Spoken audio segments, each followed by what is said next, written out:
Hello friends, আমি বিউলির ডালের বড়ি দেব। তার জন্যে সকালে বিউলির ডালটা ভিজিয়ে রেখেছি। রেখে এখন 4-5 ঘন্টা ভিজবে।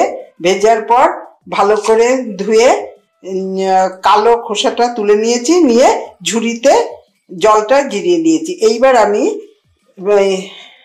বালতির মধ্যে দিয়ে দেব। তার আগে বলছি যে এই বিউলির ডালের ঝোলের বড়িও করা যেতে পারে। কেউ যদি ভাজা বড়ি খেতে চান বিউলি ডালে, সেটা করতে পারেন। মশলা বড়ি করতে পারেন। বিভিন্ন রকমের এই বিউলির ডাল দিয়ে বড়ি তৈরি করা যেতে পারে। এবার আমি বালতির মধ্যে ঢেলে দিচ্ছি।